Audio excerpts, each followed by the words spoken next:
Halo, saya Mariadi, editor podcast Kongko Bandar. Saya di sini ingin klarifikasi atas editan saya yang tidak nyaman untuk ditonton. Awalnya sih saya cuma coba-coba. Ini murni inisiatif saya sendiri. Saya pikir mah bakal bagus. Ternyata di luar perkiraan saya. Akhirnya saya ditegur oleh Mas Rian Putra Utama sendiri. Mas Rian sampai nggak bisa berkata apa-apa. Bahkan waktu lihat kolom komentar yang isinya pecat editornya, dia cuma bisa geleng-geleng. Saya jadi bingung harus apa. Setelah saya pikir-pikir, supaya saya terhindar dari pemecatan, saya ingin mengupload ulang podcast Kongko Bandar tanpa sound effect dan editannya mengganggu. Semoga klarifikasi saya ini bisa diterima. Sekian dan terima kasih. Halo, selamat datang di Kongko Bandar bersama gue Yuda Keling. Dan gue Hendriko. Hari ini kita kedatangan 4 orang bintang tamu. Yang pertama ada siapa? Halo, gue Theo Derek, entrepreneur, creator, author, dan di sini pengen menambah kekayaan dari saham. Ambisius ya. Gua Michael Yo, di sini gua tukang cuap-cuap di saham. Yang ketiga? Saya Bambang Susanto, oldies di pasar saham. Oh, benar. Dan ada Jeremy Owen, brand ambassador dari The Body Shop. Itu benar. Yang mukanya ada di mana-mana. Itu benar. Tapi lu sebagai apa, Wan? Biasa Aku- memperkenalkan dirinya. Gue di sini sebagai konten kreator lingkungan. Konten kreator lingkungan. Karena Dan- kuliah ilmu lingkungan juga. Oke. Makanya di sini mau belajar supaya bisa menambah kekayaan kayak tadi. Iya, dari dan kita nanam bisa pohon mau nanam saham. Asik. kan sama bertumbuh juga. Pantas ada ganteng-gantengnya gitu ya. Agak beda sama kita-kita gini ya. Ini konten kreator lingkungan, nih konten kreator limbah ya. Dan hari ini kita mau membahas ini, kenapa retail sulit untuk level up. Karena kan di akhir tahun 2025 sampai sekarang, pertumbuhan investor retail kita tuh signifikan banget, kayak hampir di tahun 2020. Cuma kan akhirnya banyak retail yang cuma berakhir jadi retail doang. Nah ini buat dari Ko Michael dulu kali Ko, kenapa itu bisa terjadi Ko? Kalau partisipasi meningkat wajar, ada gula, ada semut. Masalahnya mereka cuma mau gulanya. Mereka nggak benar-benar suka stock marketnya, sukanya cuannya doang. Jadi ketika ketemu halangan, ketika ketemu hal susahnya, mereka nyerah. Nggak mau analisa lebih lanjut, nggak mau coba breaking down kenapa mereka bisa loss, nggak mau breaking down lagi kenapa mereka taking profit terlalu awal, nyalain orang, nyalain teman, itu pattern berulang-ulang terus sampai dia capek sendiri lalu hilang. Oh, jadi artinya di market memang nggak boleh cuma cari cuannya doang kok? Kenapa? Kita harus cinta sama stock marketnya, bukan cuannya, karena kalau once you cuma ngejar cuannya, artinya uang tuh tujuan lo. Seninya adalah menikmati perjalanannya. Justru tujuannya itu adalah menikmati perjalanannya. Uang yang bakal mendekat. Oke. Kalau dari Koteo? Jadi gini sih, kalau apalagi kita lihat Indonesia gitu ya. Yang pertama memang finansial literasi di sini kan lagi diangkat nih sama semua orang gitu ya. Dan kita harus mengakui adanya gap dari literasi finansial itu. Jadi kalau ngelihat investment gitu ya, saham, kripto apapun, apalagi yang high risk, mereka tuh melihat ini sebagai game changer. Karena di Indonesia tuh 90% orang hidup susah. Orang capek hidup susah.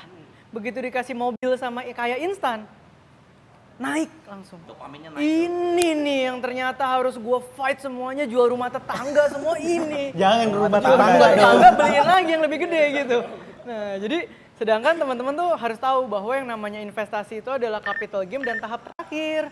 Kalau mau meningkatkan hidup, yang diubah adalah penghasilannya dulu diperbesar. Kelola uangnya, bangun fondasi finansial, dari situ kita baru masuk ke investment kayak gini. Jadi kalau orang-orang yang memang sudah ready masuk ke dunia investasi, rugi nggak bakal langsung cabut karena dananya memang sudah ready untuk diinvestasikan. Jadi Gitu. stepnya itu sebenarnya investasi step paling akhir Akhir sebetulnya. Jadi kita boleh mulai habitnya, tapi jangan mulai all in-nya di situ, jangan mulai fokusnya langsung semua dana di situ. Oke. Gitu. Kalau dari all this pasar modal, melihat itu gimana? Kenapa retail tuh tetap jadi retail? Atau Om Bambang kenal gak yang dari Om Bambang waktu baru mulai, dia mulainya bareng nih, sekarang kok masih gitu-gitu aja? Ya mungkin agak berbeda ya dengan zaman saya. Oh karena zaman itu nggak ada retail ya, Nggak ada karena retail. semuanya modalnya aja harus 100 juta kali Ya ya. kita sebut retail itu kan dulu definisinya adalah pemain individual itu disebut retail, kalau yang lain institusi atau high network yang memang luar biasa besar lah.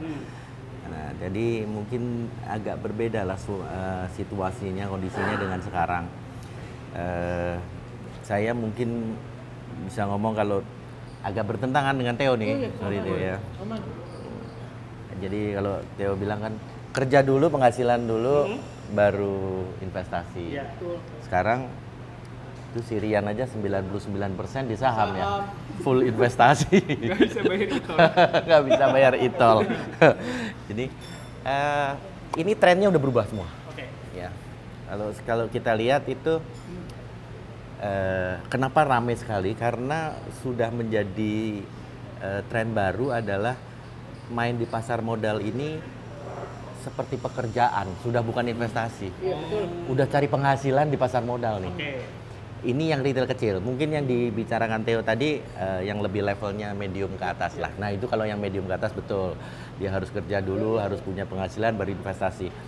Tetapi sekarang ternyata kan banyak yang sangat bawah pun mulai menganggap ini suatu opportunity untuk menambah penghasilan. Kita tahu ekonomi Indonesia stuck.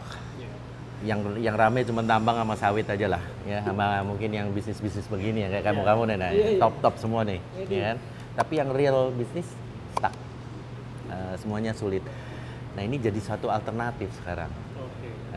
Itu karena pasar modal ini sekarang pertumbuhannya masif. Dari 800.000 awal 2019 sekarang udah hampir 20 juta investor. Ya. Pasti game changernya luar biasa lah. Udah berubah pola semua. Kalau kamu nanya ke saya jadi orang bodoh di sini sekarang. Ini yang senior saya. Garuk kepala langsung. Mau berantem nggak? Mau berantem nggak? Tapi Om, mau nanya Om dikit Om, mungkin soal perbedaan zaman dulu sama zaman sekarang ya Om ya. Kalau zaman dulu itu kan sulitnya adalah akses ya Om ya. Yang pertama dari online trading gitu ya Om ya. Yang pertama, sekarang kan gampang. Terus yang kedua adalah modal. Sekarang 100.000 tuh udah mulai bisa buka online trading gitu kan ya. Kalau dulu kan nggak bisa. Dulu akses tuh susah gitu Om ya. Apakah dengan uang yang lebih banyak, kan entry barrier-nya itu ya Om ya, lebih susah gitu kan ya masuk ke situ ya. Apakah artinya retailnya juga lebih pinter Om? Atau ternyata kurang lebih sama sekarang Om? Apa nih yang disebut retail lebih pinter nih dalam Lebih konteks pinter apa dalam nih? arti kalau sekarang kan banyak orang bilang retail itu suka cuci piring gitu ya Om ya. Maksudnya jadi exit liquidity. Jadi udah diangkat gitu ya, retailnya makan semua nih, tiba-tiba sahamnya jatuh gitu kan, terus tiba-tiba teriak semua nih gitu. Dulu kayak gitu juga nggak Om? Atau dengan entry barrier yang lebih susah, dengan orang yang punya modal lebih bagus, dengan entry barrier yang lebih tinggi gitu ya, ternyata retail dulu lebih pinter, nggak gampang jadi exit liquidity gitu Om? Mungkin beda ya. Dulu jadi kalau sekarang kan begitu mudahnya untuk menjadi investor saham itu bukan karena tentang modal. Dulu mau 100.000, 200.000 main saham boleh nggak? Boleh, tapi nggak ada yang ngelayanin, nggak ada yang mau ngelayanin. Intinya nggak ada yang mau ngelayanin, bukan nggak ada yang ngelayanin. Bukannya nggak boleh ya? Kupingnya satu, tangannya cuma dua, ngangkat telepon satu, terus yang ngomel 100.000 sama 100 miliar sama cara ngomelnya. Malah mungkin ganas yang kecil kali ya. Belinya satu lot lagi. Nah, jadi lebih ke arah prasarananya nggak memungkinkan. Kalau sekarang kan semuanya by system, by computerized, semuanya teknologi, ya kan? Jadi angka 100.000 dengan 100 miliar dilayani dengan sama. Jadi itu lebih mudah. Kalau lebih pintar saya bingung juga nih, kenapa? Karena kalau saya liatin terakhir-terakhir ini disebut pintar itu kalau apa sih? Kalau untung, cuan. kan? Kalau untung. Kalau untung aja kan. Untung. Jadi kamu dulu bekas analis kan pasti kan? Nggak kepake kan? Sekarang kamu analisa saham kamu kepake nggak? Sekarang Nah. FCA Om. Nah, ya kan? Ini namanya pengkhianat riset. Nanti itu titelnya. Analis Henry kok pengkhianat research. ya kan? Jadi Ya, tapi ya realistis. Emang dunianya seperti ini sekarang, fenomenanya seperti Oke. ini. Ini realistis lah namanya. Iya kan, realistis. Memang keadaannya seperti ini. Iya. Kalau kita nggak mau adaptif dengan keadaan, ya kita jadi orang bodoh. Iya kan? Seorang pinter di zamannya belum tentu pinter di zaman yang berbeda kan? Oke, benar. Cuma yang mau ditanya lebih lanjut Om, kalau zaman sekarang Enrico tadi kan bilang banyak ini Owen belum ngomong sama sekali, lu kalau mau nambahin, tapi saling kalau mau makan aja ya nggak apa-apa ya. Saya takut ditanya green. Oh ditanya gini. Gue justru belajar. Saya soalnya pakainya red. PDIP Om. Dan Oh bukan. Di saham itu green lawannya red Oh soalnya. iya bener juga. Jadi kita takut nih. Om ini mau nanya, tadi kan Enrico bilang soal karena uangnya lebih banyak mungkin lebih pintar ya kayak gitu. Yang mau ditanya adalah kalau zaman sekarang retail itu banyak kejebak karena ngedenger banyak orang. Kalau di era dulu retail itu kejebaknya karena apa Om? Yang bisa bikin dia jadi mungkin nyangkut di atas. Kalau sekarang kan mungkin aja nyangkut di atas karena banyak orang yang ngomong di sosmed kan. Ya, mungkin beda ya. Kalau dulu kan balik lagi, dulu tuh kan kita kalau main saham riset itu Dibaca. sangat dibaca, sangat di Hitung ya, Om. Berarti sangat Enrico sekarang era ya Om? diikutin. Iya, Sekarang dia, era dia pintar di zamannya. Sekarang buka PDF ada target price langsung dibaca. Iya, Biasanya sisanya nggak usah ngapain. Sekarang kalau ditanya kan beli saham apa, misalnya memberikan saham-saham tertentu, dia tanya nggak PI berapa Nggak ya? ada. Sekarang paling takut ditanya PI. Jangankan PI Pak ya, area belinya di berapa dia nggak peduli. Yang penting sahamnya, apa udah. pokoknya sebut 4 huruf Empat aja huruf langsung itu dibeli. mantep. Kalau di atas tuh beli pokoknya. Iya. Yang lainnya udah beda total semua. Tapi berarti sekarang perlu riset nggak Om? Ini maksudnya aku sebagai Nah. orang baru kan di sini. Kami di Waterfront Winvest dulu punya risetnya yang blue chip, yang bagus-bagus. Oke. Sekarang aja saya menginstruksikan udah nggak perlu dah riset segitu. Zamannya udah beda, ngeriset begitu nggak ada yang baca, ya kan? Capek-capek ngetik doang Jadi ya? mendingan cari gosip. Itu. Udah itu. Jadi risetnya berubah jadi gosip sekarang. Mending cari gosip gokil. Research gosip ya, berarti Lu mau berbeda nanya ya. dong. Berubah. Ya. Tadi kan lu bilang sekarang retail banyak yang ikut-ikutan berita di medsos, Instagram. Instagram siapa maksud lu? Enggak, Diperjelas dong. Karena di kepala kita langsung ada bukan Instagram, grup Telegram. diperjelas. Tapi gue lebih mau nanya ini ke Owen sih. Gimana, Kan gimana? Owen dari tadi ngobrol di sebelumnya, dia baru mulai aktif di saham lagi kan dari akhir tahun lalu. Yes, betul. Tapi angkatan corona juga kan dari 2020 sebenarnya Sebenarnya gue awalnya. udah lama banget dari gue SMP berarti kayak 2017 2016. Ternyata oldies juga ya? Sebenarnya Dari di SMP loh. Iya. Jadi dulu pas Senior ternyata, senior. dulu zaman SMA, zaman SMP SMA itu nggak boleh kan. Jadi masih pakai akun Oh, iya, bokap. iya, Dikasih ini Wen, ada segini. Terserah lah mau diapain. Masukin GGRM bro. GGRM 96.000 gue masuk. Sekarang harganya 10.000. berapa? Sekarang 20.000 lah. 20.000 lah. Ya itulah kayak gitu. Nah itu baru itu hilang. Iya. Gue pindah kuliah ke Belanda, main saham luar. Oke. Karena gue ngerasa kayaknya udahlah yang ini di Jakarta udah merah bro. Mau gimana kan? Ya udah akhirnya main saham luar kayaknya lebih oke dari segi inflasi dan lain-lain. setengah tahun terakhir baru mulai belajar lagi kayaknya menarik deh. Kita cobain deh saham Indo nih seperti apa gitu. Nah, itu menariknya karena apa? Karena kan sebenarnya udah sempat ditinggalin tuh Owen, Yes. sebelumnya. Salah satunya kayaknya waktu itu sosial media sih. Oh. Bener, sosial media paling Emang yang rame. lu lihat siapa? Kalau dari sosmed gitu? Akun @yudakel. Oh, gua bro yang dilihat Iya, boy. jadi pokoknya gue selalu beli apa yang lu lost gitu. Ya ampun, jangan gitu dong. Beli gua kesan positif dong. Nggak, cuman kayak gitu. Menurut gue menarik banget karena ya ngobrol sama teman-teman gue banyak, termasuk teman-temannya bokap juga banyak. Sekarang tuh jadi rame lagi di saham, semakin rame lagi karena ya kondisi ekonomi di Indonesia ya kayak tadi kayak Om Bambang, kayak Koemi, kayak Koteo bilang lagi stuck aja kan. Ditambah lagi kemarin ada research dan berita juga kayak orang-orang tuh zaman sekarang, mungkin kalau zaman dulu, zaman gue gitu ya, orang-orang pengen jadi content creator. Mungkin nanti kedepannya orang-orang pengen jadi trader gitu kan. Jadi pekerjaan utamanya. Dan ditambah lagi kemarin gue baca di berita orang-orang tuh jadi males buka bisnis karena ribet. Ada harus ngurusin tanah, ngurusin surat izin. Saham tinggal buka HP. Kalau di waterfront tinggal set besok jadi. Itu dia. Tinggal cari gosip doang. Tinggal cari gosip. Tersedia juga. Gosipnya tersedia, itu yang penting. Ada lagi di WA. Itu alasan kita di sini. Jadi gosipnya apa nih? Setelah tutup. Buka rekening dulu. Buka rekening dulu ya. Iya. Kok gue mau nanya lanjut argumennya Owen deh. Katanya banyak orang yang males buka bisnis karena izinnya semuanya ribet, pindah ke pasar modal. Secara ekonomi kan itu sebenarnya kurang Timpang. baik ya. Itu timpang. Pandangan Ko Michael sama Ko Theo tentang itu gimana? Itu menunjukkan kurang mature-nya investor-investor kita sebenarnya. Nah, seharusnya kan pasar modal adalah cerminan ekonomi. Ekonomi naik, pasar modal ikut naik. Betul. Ini Ya. ekonomi turun, pasar modal ikut Naik. Gila-gilaan. Modal siapa? ini adalah sebuah konsep yang membuktikan bahwa we always follow the big money. Dan the big money kemana kita ikutan, itulah yang benar saat ini ya.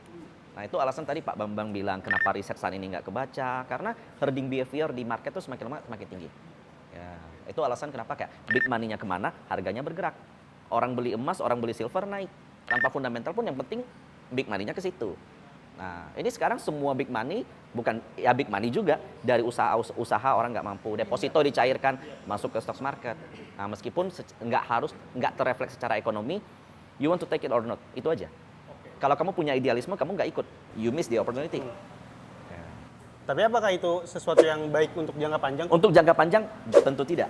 Karena tidak. nanti kalau seandainya ekonomi udah pulih, mereka taking profit dong. Oh iya. Itu yang terjadi di 2022-2023 kan. Oke. Taking profit, pasarnya kolaps lagi Pasarnya dulu. koreksi dulu. Oke. Tapi kalau gue lihatnya lebih mungkin dari segi regulasi dan izin dari Usaha. pemerintahannya juga kali ya. Gimana caranya supaya lebih mature juga, supaya orang-orang bikin bisnis lebih mudah.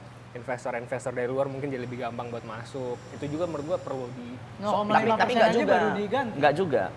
Jadi influencer aja kena POJK sekarang. Iya, Itu. Itu. Tapi saya udah punya penasihat investasi guys. Berlisensi OJK udah. Gue malah mau nanya nih, gue jadi tertarik juga nanya ke OMY bentar. Jadi sebenarnya trading for living itu mitos, realistis, apa bagaimana nih applicable-nya? Karena kan tadi kita melihat ya, bagaimana orang-orang yang berpindah dari sektor lain malah mulai bener-bener bisa nggak ya kalau gitu udah untung 3 bulan, besok gue resign aja khusus trading for living. Ada yang punya bisnis, aduh ini makin mentok, ada modal, ternyata 3 bulan untung, bisa nggak ya trading for living? Apa terms trading for living? Investment itu ada siklusnya. Stock market yang naik itu tidak selamanya. Emas yang naik juga tidak selamanya. Contoh, bonds market itu juga naik tidak selamanya. Suku bunga sometimes bisa menyentuh zero, sometimes bisa tinggi banget. Nah itu alasan kenapa trading for living itu sebenarnya tidak applicable untuk semua orang. Tidak untuk semua orang. Banyak yang masuk trading for living karena mereka mikirnya enak, nggak perlu ada yang nyuruh-nyuruh, duduk di rumah nyantai. Itu aja motivasinya udah salah. Sementara jujur deh, lu trading, lu harus tentuin setup, lu harus lawan psychology lu harus punya money management. Dengan lu nurut perintah bos, lebih enak nurut perintah bos. Bos suruh A, B, C, D, E, F, lu selesaiin dah, plep, selesai, beres. Kalau trading selesai, lu harus mikir loh besok beli apa, ya kan? Ini rugi loh, gua harus gimana? Ya, itu nggak enak loh. Lu harus punya critical thinking gitu loh. Gue sekarang setiap malam sampai jam 2 pagi, sumpah ngeliatin portofolio. Iya, portofolio sama beli apa ya besok. Gitu. Terus pagi-pagi jadi bangun jam 9 udah harus bangun gitu buat masuk. Kalau gua chat owner waterfront, ada gosip apa? Gua nunggu dulu ya. Gua nunggu Itu dulu. yang gue tunggu-tunggu nggak di WhatsApp kok gue ya. Nah, coba kalau dari Om gimana tadi pertanyaan Theo? Aku penasaran sih. Tentang trade for living ya. Balik lagi lah, tadi yang saya bilang, ini kan sebuah fenomena yang tidak akan berlanjut lifetime, ya kan? Nggak mungkin kan. Jadi kalau sekarang saya bilang, oke, fokus di saham, karena momentumnya. Ini ada momentumnya ya kita harus ambil. Setelah itu justru terbalik nih kalau saya, makanya agak berbalikan lagi. Kalau udah untung bisnis yang bener. Karena ya, momentumnya kan lagi di sini dapat sekarang. untung karena momentumnya di sini soalnya. Kalau momentumnya nggak Sekarang kalau bisnis yang bener sekarang lagi stuck, lagi Betul, pusing betul, kepala. betul, betul. Sahamnya lagi rame bagus. Ya Betul. udah, main saham dulu lah. Iya, agree Habis banget. untung baru dibuat bisnis yang benar supaya ini sustain kan. Iya. Kalau yang ini kan ya jangan kalau lu terusin ntar habis lagi loh. Iya. Nah, Iya kalau kan? bisnisnya bagus kan, lu invest lagi ke satu Iya, market, putar lagi. gitu. Iya. That's what stock market should be, saling melengkapi, saling melengkapi dengan real business. Iya, iya, Seharusnya seperti itu. Jadi ya bukan bertolak belakang Jangan, harusnya ya. iya. Tadi kan kalau ngomong soal momentum kok, sekarang kan IHSG 9.000. Pak Purbaya juga bilang ini baru permulaan. Nah dari Kometel, setuju ini baru permulaan atau ini sebenarnya udah deg-degan nih akan koreksi dalam? Yang bilang ini baru permulaan tuh aku duluan tuh, sebelum Oh, Pak iya? Purbaya. Iya. Boleh jadi main Q. Nanti kalau punya anak, Gua jadi anaknya. Parah banget. Takut ini ya videografer nyensornya susah ya. Tapi jadi spend-nya masih lama nih kok. Contoh ya, waktu IHSG di bulan April nyentuh 6.000 atau 5.800-an something, 5.900-an something, sampai 7.000 orang bilang mahal. 8.000 orang bilang mahal. 9.000 mahal juga. Tidak ada harga yang mahal untuk bursa yang sedang uptrend. Jangan kamu batas-batasin, itu menurutku satu. Kedua, I talk based on data. Selama 16 tahun, S&P itu selalu outperform dibanding dengan emerging market. 16 tahun. Itu alasan kenapa banyak saham US, orang berinvest di luar segala macam. Di tahun 2025, ini adalah tahun pertama emerging market mengungguli S&P.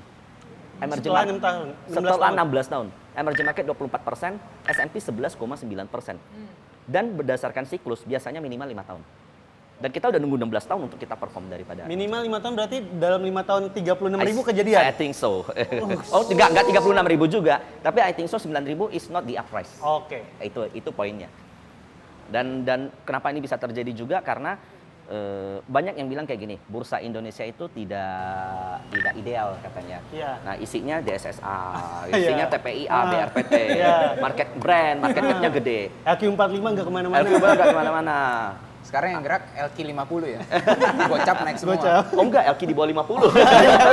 LQ 12, 15. Nah, sementara faktanya di bursa luar, 7 perusahaan terbesar di Amerika, Seven Magnificent, itu market cap-nya 22 triliun US dollar, setara dengan 445 saham yang lain. Bank of America, Chevron, Shell, itu kalau digabung 445 setara dengan 7 AI. Mereka juga lebih nggak efisien daripada kita. Gap-nya terlalu jauh. Kalau kita expect misalnya MSCI ya bro ya. Ya. MSCI emerging market lawan MSCI world berarti kan Ya. kalau developing market ya. Kalau seandainya dari thesis lu tadi emerging bagus dan ke emerging gitu kan ya. Berarti kita akan ngalamin foreign inflow dong. Foreign inflow dan Iya kan? nah cuman kalau emerging market kan dia tidak lihat dari GDP, fundamental PE, betul. dia lihatnya dari market cap doang sama liquidity. Yes. Problemnya situ. Berarti kalau gitu ke depan banking gitu what do you see? Kalau banking, ini aku mesti nanya ke Hendriko sebenarnya. Wah, Ini dia jangan ngetes aku dong. nih yakin. Di sini gua hostnya nih. Dia kan researcher. Pengkhianat researcher. But I'm very happy dengan banking karena this is the lowest point banking for the last 10 years. Yap. Tidak pernah PE dan PBV semurah ini. Ya, betul. Tidak pernah juga Bank Mandiri kasih dividen double digit. Terakhir Ya. 700 berapa ya? 500 rupiah apa? Ya. 400-an ya, 400-an. Around Iya. 6-7% lah itu Ya, yang ya, sekarang ya. ya, this level lah ya. Nah, karena asing itu kan kalau menurutku terbagi jadi dua. Asing yang aktif, dia nganalisa PE, PBV, dividen murah dia masuk, dia nganalisa ekonomi GDP. Ada asing yang pasif. Pasif. Yang pasif dia indeks doang MSCI. Ya, MSCI. Nah, kita lagi nunggu asing-asing yang aktif ini masuk. Nah, asing-asing aktif ini yang masuk, dia bakal ngelihat rasio-rasio itu. PE, PBV, dividen. Nah, dan honestly Indonesia berada dalam CAPE, PE selama 10 tahun di angka 13,6. Sementara di Amerika 3 kali lipatnya. Nah, jadi Indonesia is quite cheap kalau untuk Quite cheap lah ya. Ya, Apalagi quite cheap rupiah untuk kita fundamental lagi play. all time low lah ya. Berarti kalau Aduh. mereka masuk kan artinya lagi Oh, benar-benar. murah-murahnya kan. Mereka lagi nuker murah. Iya kan? Ini, Nuker lagi iya, murah-murahnya kan. benar, Berarti dia benar. bisa dapat capital gain dari forex Yes, dan capital gain betul, dari betul. sahamnya kan. Bayangkan kalau mereka masuk 17.000, Setahun kemudian rupiah jadi 16.500, Iya. itu udah berapa buat mereka? Iya. Itu oke besok lah kita ya. beli fundamental lagi dong. Tapi kalau aku Kayaknya track- nggak besok langsung. Nggak besok langsung dong. Kita main liquid. Dan hari ini kita liquid bersama 12, Jerry. liquid 11 gitu dulu. Main Kejauhan itu dulu. ya, nggak dari situ ya? Lebih kencang. Kok tadi sempat ngomongin soal MSCI. Itu kan di tahun-tahun sebelumnya itu kayak sesuatu yang nggak diomongin semua orang. Sekarang itu yang diomongin semua orang, apakah ngikutin berita tersebut atau rumor tersebut masih berlaku untuk 2026? Baru mulai. Baru mulai juga. Ya. Jadi sebenarnya MSCI itu Indonesia masuk ke MSCI itu tahun 89. Oke. Tahun 1989 itu Itu waktu Om Bambang masih remaja berarti ya? Gua belum lahir yuk. Sama. Lu? Belum lah. Lagi dia. Apalagi dia ya? Iya. Tapi kalau dari Lanjutin tadi Oh iya. Indonesia Oke. sama sampai 89 doang. nih. Dipotong. Kenapa tidak se-hype sekarang? Karena saat itu jumlah investor yang mengikuti indeks menggunakan MSCI sebagai acuan yang tidak gede. Di tahun 2023, jumlah passive fund itu crossing terhadap active fund. Alasannya kenapa? Karena setelah di tracking back secara panjang, orang yang aktif trading sana sini, kalah returnnya dengan yang beli dan simpen. Itu di luar ya. Karena mereka kan ada masalah measure of liquidity. Di tahun 2023, semakin besarlah investor yang ngikutin passive fund semakin besar, artinya mereka mengikuti indeks MSCI, FTSE, Wisdom Tree. Akhirnya dana mereka tuh sekali masuk tuh gede. Nah itu yang ngebuat bam. Jadi owner-owner juga kaget gitu loh. Gila sekali bisa masuk ke dalam standard caps. Mereka dapat inflow 3,5 triliun, 3,4. DSSA dapat berapa? 11 triliun. Itu setara dengan CDIA 5 kali IPO. Tanpa dia IPO, hanya mendatangkan inflow ke equity mereka. Dan ini yang membuat naratif MSCI play, karena datanya kan ini begini, bro, bertahun-tahun, ini pasif nih, ini aktif makin turun, crossing. 2023 loh, Itu crossingnya di 2023. 2023. 2025 terlihat Konglo kita mulai memanfaatkan kesempatan itu, masa sih langsung turun? Oh, dan baru 2 tahun juga artinya. Baru 2 tahun, setelah 18, 30-an tahun. 30 tahun. Tapi mungkin kalau gue nanya soal MSCI bro ya, MSCI itu kan indeks, memang indeks ya, ada peraturannya. Tapi kan mungkin kalau kita track back 1 tahun terakhir, kan banyak goncangannya lah ya, kita ngomongnya. Wah, tadinya brand Gangguan, udah mulai, ya, mau masuk tiba-tiba nggak dari jadi, 9.000 dibanting 6.000 gitu kan. Terus siapa lagi tuh yang Petro dan kawan-kawan gitu kan Teams ya. yang katanya masuk habis itu nggak jadi. Ya, Nggak garasi jadi, ya, ya kan? suspend. Ya nggak jadi. Itu kan indeks itu walaupun terlihat pasif, tapi kan di belakangnya ada orang tuh ya kan? Ada Iya orang. kan? Mereka yang assess, wah ini boleh masuk nih, ini nggak boleh. Mereka kan juga tambah pinter kan? Menurut lu dengan indeks yang begini nih, mereka kan terkesan kan, wah ini gue ditimpukin nih gitu kan? Timpukin biar jadi duit nih gitu kan? Apakah mereka akan bertambah pinter dan kayak kemarin Betul, deh, gue setuju. tiba-tiba kan katanya mau floatnya mau float. dirubah apa segala macam gitu kan? Apakah akan jadi lebih susah? Yes, dan sebenarnya saya lebih seneng. Kenapa? Karena kita ambil contoh ya, saham kesukaan Bro Yuda. Masuk Goto, masuk MSCI. Wih, gue itu tuh di masuk MSCI, gokil. itu di angka berapa ya? Kalau nggak salah saya 140, 150 kalau nggak salah. Turun ke 50. Oke. Yuda banget sih. Jika nanti ke depan setiap emiten yang masuk ke dalam MSCI ditinggalkan sama ownernya, di selling terus sampai jauh, itu akan jadi problem. MSCI bakal merevisi aturan lagi segala macam. Nah itu yang gua sebenarnya worry dan nggak pengen itu. Kita pengennya setelah masuk kayak Pak PP lah, dijaga. BRPT masuk MSCI, BRPT IPO udah 32 tahun, masuk MSCI-nya di 1000-an, sekarang 4000. Nah, kalau mereka memang bisa ngejaga dan maintain asing ini, istilahnya mereka masuk ke kita welcome, kita serve dia juga. It will be a very healthy stocks market ke depan. Itu kenapa aturan-aturan gitu tuh perlu. Ubah ini, ubah itu, free float ini gitu Ya, perlu menurut. supaya mutual benefit lah ya, Ya. supaya nggak pump and Nggak ada dump pump and dump, misalnya ya. yes. Iya, iya, Betul, iya. gue setuju di situ. Gue mau pertanyaan awam lagi dong, pertanyaan awam. Kayak tadi kita udah ngomongin MSCI nih semua ya. Ini gue pertanyaan awam lagi nih. Goblok-goblokan, ya. Ntar lagi mau THR, ya kan? Ya nih, pengusaha jangan ngomong lah beli saham, ntar dulu bayar THR, ya. Nah ini konten kreator nih lagi panen, ya kan ya. Punya duit lebih. Terus karyawan-karyawan udah mau dapet THR. Ini kan dari tadi udah banyak nih pembahasan kita MSCI segala macam. Paling simpel deh, ini dapet THR, blek. bagaimana nih gue besok mau beli saham? Dan Om, Oh itu. Ini langsung, Om Bambang langsung. tentunya pasti 4 huruf aja Om. masuk 4 huruf, grup, Om. masuk grup Winvest langsung tahu mau beli apa. Ya. Tapi sebelum itu kan harus ada edukasinya juga ya. Kira-kira gimana tuh? Ini simpen nih, THR masuk, dek. So kita gimana nih gitu tuh? Beli apa gitu ya? Iya, apa nih gitu loh. Beli bakmi acang aja guys. Bisa kenyang. Apakah tadi dengan narasi MSCI kita boleh lirik beberapa, maksudnya bukan direct emiten ya, tapi apa sih acuannya yang kita sekarang perlu lihat? Indikatornya lah ya, Iya, indikator. indikator tipis-tipisnya tuh apa sih gitu. Indikatornya ada waterfront beli atau enggak. FZ ada nggak? Ada FZ WhatsApp ada. pasti. Kalau nanya belinya, kalau investor baru belinya apa, mungkin MJ lah jagonya ya. Kalau Boleh, kita, Oke ya? nggak, kalau kita sebagai Winvest kan lebih ke arah memberikan sarana yang mempermudah untuk melakukan transaksi, literasinya, gosip-gosipnya, menyediakan gosip-gosipnya. Tapi kalau tentang bagaimana mengadvise-nya, mungkin MJ lebih di bidangnya, memang dia jagonya, ya kan? Ya kayak starter pack aja lah misalnya kan dari tadi kita ngomonginnya udah MSCI ini apa gitu. Tapi gue lebih sebelum KMI penasaran sama Owen sih. Ah, boleh juga tuh. Owen kan baru di pasar modal. Mewakili. Bahwa Iya. cara pencarian lu dapat satu saham tuh gimana, Owen? Kalau KMI baru Sama tentunya. masa jawabannya sama semua. Enggak. Oke. Gue mempelajari. Ini Iya.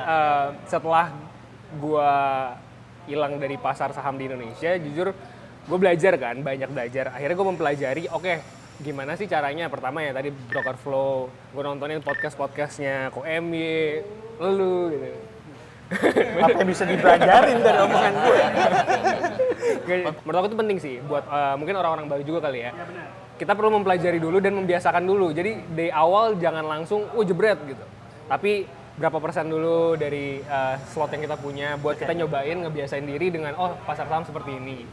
Gue belajar tentang broker flow, belajar tentang cara baca buy and offer, dan yang paling manjur ini. Jadi nomor WhatsApp Pak Bambang bisa di sini guys. Jadi pernah lihat meme ini nggak? Di ruangan tinju ada orang loncat-loncat tuh, pamer-pamer gitu. Dia mau ujung-ujung orang masukin technical analysis, MACD, moving average, di tinju bandar sekali habis gitu. Jadi mau gimana pun yang penting nanya Pak Bambang. Gitu. Aku punya pertanyaan Om, satu. Kalau Om kan udah ngikutin dari 1990 berapa Om? 1990 ya Om. Itu udah berapa Indeks tahun? masih 100 per 200 kali ya. 200 kan. Itu udah 35 tahun ya Om ya? 36 tahun yang lalu. 35 tahun lebih Om. Gimana caranya Om Bambang masih relevan gitu Om? Stay relevan sama sekarang. Karena kan pasti 35 tahun tuh nggak mungkin stock market tuh nggak berubah gitu kan. Pasti banyak perubahan kan. Strategi apa yang Om, kita harus berubah ini, kita harus berubah ini. Apa sih yang Om lakukan gitu supaya stay relevan? Ya, berubah itu pasti terjadi. Dan sampai sekarang apalagi perubahannya dahsyat ya. Jadi kalau dulu zaman tahun 90 sampai 93 itu mainnya saham IPO semua. Dulu IPO nih kalau lagi belum listing ada gray marketnya, udah naiknya 2 kali lipat juga sama dulu, semua saham gila-gilaan. Jadi berburunya malah pre-IPO. IPO udah allotmentnya belum jadi, udah deal-dealan dulu. Tebak-tebakan udah naiknya seberapa. Itu beli saham tulis ya, nulis taruh di meja kan Om? Itu ya dulu di papan Di papan, ya, nulis pakai spidol gitu. Dulu begitu. Jadi fenomenanya berubah, terus berarti fundamental sekarang jadi seperti ini. Itu berubah semua. Ya kita yang penting satu, ya adaptasi. Lagi jamnya begitu ya kita ikut di situ, jamnya begini ikut di sini. Sama seperti tadi MY bilang, kamu cerita tentang MSCI segala kan. Dulu nggak ada Pak ya? Nah, dulu nggak ada, ya jalan aja. Sekarang ada. Lagi seru MSCI, kemarin gara-gara si brand awal-awalnya. Karena itu kan memang problem fun itu di situ. Dia kan harus perform beatnya kan beat index. Iya. Ya kan? Sekarang kalau dia nggak ngikut di brand, nggak ngikut di sini, indeksnya terbang, yield dia rendah. Investor yang naro kan nggak tahu marketnya. Reksadana itu kan orang yang tidak mau tahu tentang market, tahunya cuma nitip duit, tolong manage gitu kan. Dia cuma lihat ini indeksnya naiknya kenceng, kok yield tuh nggak ada. Ya ini kan jadi sesuatu yang terpaksa harus mereka lakukan. Makanya kenapa sampai sekarang mau merubah tentang MSCI formulanya sulit sekali karena nanti dia susah ngomongnya. Dia rubahin begini, indeks kita kemana, yield dia berubah berlawanan arah terus gimana pertanggung jawabannya? Iya kan? Artinya Om Bambang selama 35 tahun ini memang harus punya semacam kayak komunitas gitu ya Om ya, buat kita stay relevan gitu kan Om. Karena kalau kita belajar gitu Semua kan ya. belajar. Punya teman diskusi gitu ya. Diskusi. Berarti kalau Tiap teman-teman saat kita ngikutin arahnya aja. Berubah ini ya kita ikut berubah. 89 tuh berarti Pak Bambang masuk nggak lama krisis dong ya? 89. Sorry 90. 91 krisis kan? yang krisis 2000. Nah, Oh 2000. krisis kan 98 dulu. Oh, 98 ya, Pak. Karena ada Betul. kerusuhan, ya kan. Kerusuhan, Itu Mei. kerusuhan dipicu oleh 97 kan memang ekonomi sedunia juga problem kan, makanya ekonomi kita rusak kan. Terus yang gede lagi ya 2007, subprime meledak Oh, tuh. iya. Itu gede. Itu nggak ada ampun tuh. Itu nggak ada ampun. Mau nyerah pun nggak bisa. Katanya waktu itu bitnya hilang semua ya Om? Ya nggak ada yang beli gimana, bukan hilang. ARB terus tiap hari selama 3 minggu matilah. 3 minggu. Iya dulu yang namanya indeks Nggak ada suspend, tuh Om? turunnya ya akhirnya disuspend kita. Disuspend sama waktu itu Ibu Sri Mulyani ya. Sempat disuspend kok. Cuman ya udah nggak ada ampun lah.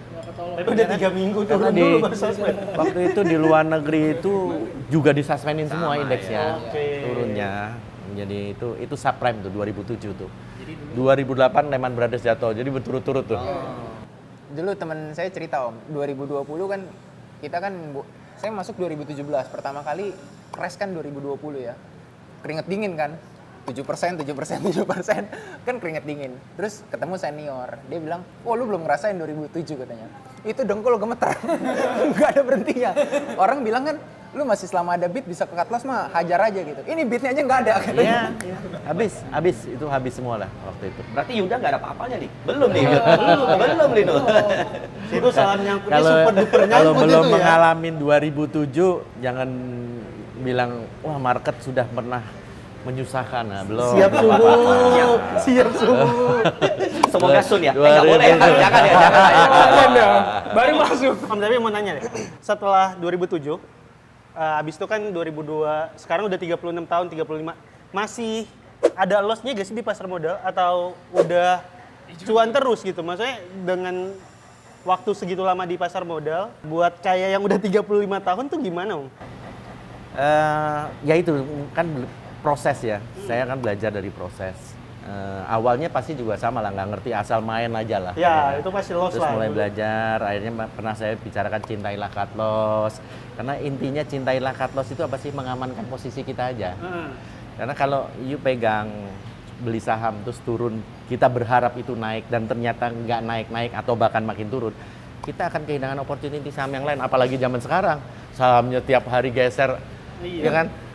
Yang sini sebentar sini, terus kita megangin satu yang nggak mau cut loss, karena kita nggak turun dah, turun sedikit dah, tapi kita nggak cut loss, kita seperti rugi karena yang lain naik semua, iya kan? Jadi kenapa saya selalu menyarankan cintailah cut loss itu untuk memaksimalkan opportunity yang kita dapat. Jadi mungkin kehilangan 5% tapi menyelamatkan 95%-nya ya. Iya kan? Apalagi kita kan sekarang bicaranya udah bukan beggar lagi kan? Bicaranya udah multi bagger kan? Sayang kan kalau dapat multi bagger bisa, ini boro-boro malah jadi begging ya kan? Susah kan? Tahun lalu itu semua pertanyaannya bukannya return lu berapa persen gitu. Tapi pertanyaannya adalah Berapa kali lipat? return lu berapa kali gitu.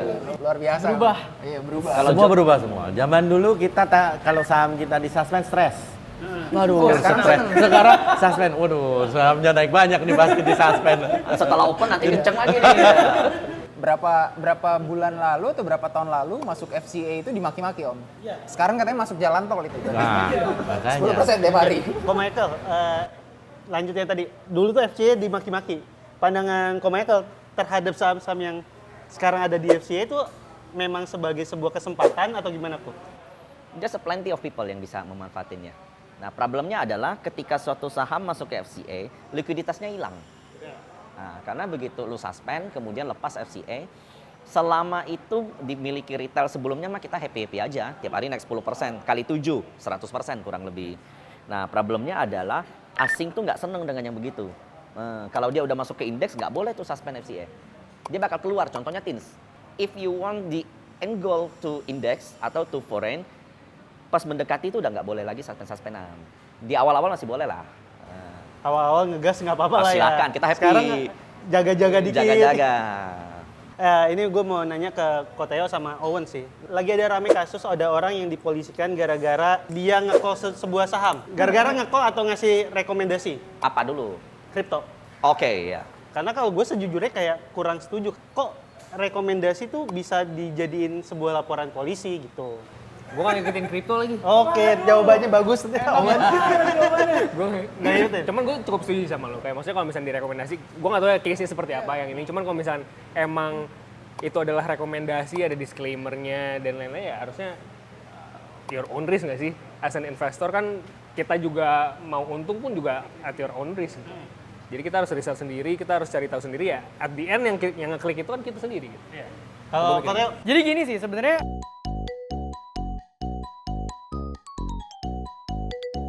bahkan gue pernah podcast langsung sama orangnya dulu. Cuman menurut lu orang jual kelas salah gak? Jual edukasi tidak pernah salah. Jika memang apa yang lu jual bisa jadi berkat dan membuat orang pintar. Yang akan bermasalah adalah seperti tadi gue ngobrol sama Ko Emi ya. Misalnya kita ngobrolin masalah kelas gitu ya. Ini nggak mau ngomong kripto doang, apapun lah ya. Yang lu expect lu beli ada peningkatan hidup yang luar biasa dan bayarnya mahal. Bayar mahal pasti ada ekspektasi. Ketika bayar mahal ada ekspektasi, mancurin lo atau enggak? Kita nggak pernah tahu. Jadi ada risikonya ada. Tapi satu sisi yang gue mau soroti juga dua pihak lah. Yang pertama, kalau kita jual barang hindari overclaim. Itu kan ada etiknya pasti. Tapi kan itu acuannya abu-abu ya. Bisa pakai strategi wordings. Yang kedua gue juga setuju sama kalian tadi, sama Owen juga. Sekarang makanya gue bilang kan tadi, buat manusia pada umumnya investasi adalah penambah kekayaan. Tapi kalau lu punya resourcesnya di sekitar lu, misalnya gue tiap minggu bisa main ke rumah Om Bambang 4 kali, gue all in di saham pasti. Beli rumah tuh pasti. Daripada gue ke kantor mending gue ke rumah Om Bambang. Udah pasti. Jadi yang menurut gue adalah Diornya ini kenalin diri lu tuh kaya dari mana? Sumber income lu dari mana? Circle lu di mana? Jadi Dior dan taulah resources lu tuh apa. Ketika ini memang momentum lu, gue setuju banget tadi, gaspol. Tapi kalau lu jauh dari sana dan lu tahu sedikit banget tentang itu, Sadar diri gitu ya. sadar diri. Siapa tahu lu punya momentum yang lain. Siapa tahu lu penyuka, lu peternak lele, momentum lu di invest benih lele. Lu nggak pernah tahu loh, lu nggak pernah tahu. Kalau KMI ada tanggapan soal itu? Oh sih. Tadi kan berdua kan? Lu boleh. Gue mungkin karena pelaku juga ya. Gue juga pelaku sih. Pelaku Gue apa nih? ex-research kan. Karena kan gue ex-research, means gue memberikan rekomendasi loh. Dan berarti kalau emang memberikan rekomendasi tidak boleh, harusnya job analis itu seharusnya tidak boleh dari dulu dong. Iya dong, logiknya kan. Even konsultan ya? Mungkin yang harus dilurusin itu ya kalau menurut gue. Itu bukannya rekomendasinya sih. Tapi bagaimana cara memberikan rekomendasinya dan kredibilitasnya. Kalau menurut gue ya. Karena gini, kita kalau kita berkaca ke luar negeri aja, dulu 2022 itu Cathie Wood itu rekomendasi Bitcoin dan Bitcoin hancur, tapi dia nggak pernah masuk penjara loh. Karena kita di finance ya, yang kita jual itu adalah reasonnya, kenapa kita rekomendasi aset ini, gitu. Sisanya adalah market power gitu loh, supply and demand gitu kan. Jadi ketika kita merekomendasi suatu aset, either itu Bitcoin lah, saham lah, crypto or something else gitu ya.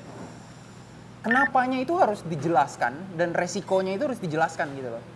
Yang masalah adalah banyak orang yang tidak menjelaskan kenapa lu harus beli ini gitu loh. Lu beli aja. Tesisnya apa? Buy now, thank me later, gitu kan. Ada ini, semalam gua mimpi. Ya. Nah kan, Masa gitu? Siapa yang ngomong gitu ya? Ada lah. Ada ya, ada lah ya pokoknya. Ya. Nanti guanya dihapus ya gua. Ya itu kan yang masalah adalah itu kan, dan mencantumkan resikonya kan.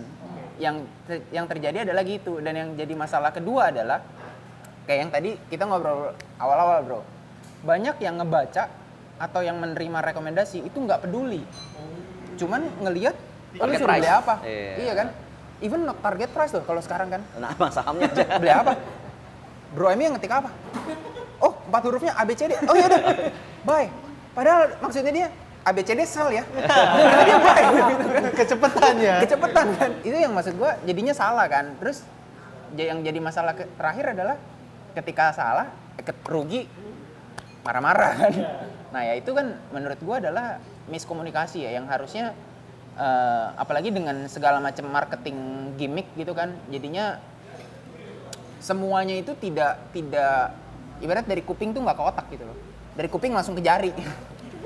Itu kan, itu yang menurut gue yang jadi salah ya, padahal seharusnya kalau dari kuping ke otak terus oh iya ya bener ya baru ke jari nggak ada masalah sih harusnya ya. Nah itu guys, makanya kalian join ke saham berkelas asik.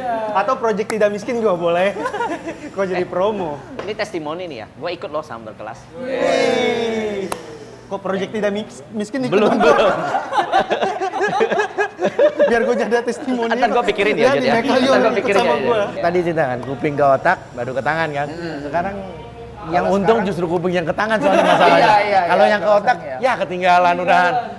Kalau sekarang oh gitu, oke beli dulu lah ya, nanti kita pikirin lagi ya. Nanti baru mikir. Ya, nanti Jadi kita pikirin kuping, lagi tangan ya. baru ke otak Oke. gitu. Kalau salah, oh salah, ya udah cut loss dulu lah ya, kita ganti lagi gitu sekarang om.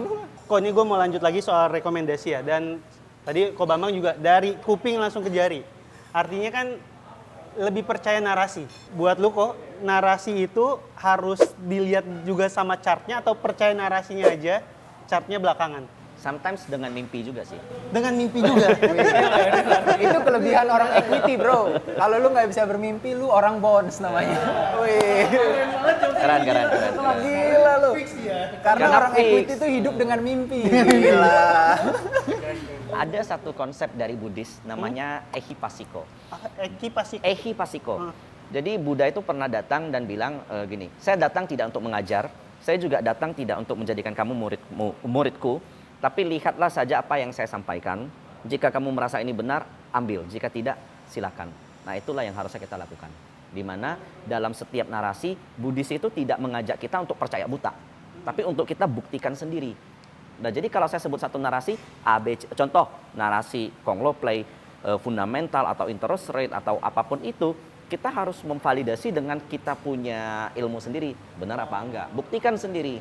Kalau kamu cocok, silakan. Kalau tidak masalah. Dan kalau ternyata nggak cocok, jangan nyalin orang lagi mungkin ya, gitu. Karena kalau kita mau nyalahin ya, bukan cuma orang yang ngasih rekomendasi, itu media-media yang sebarin berita palsu kena banyak loh. Oh iya bener.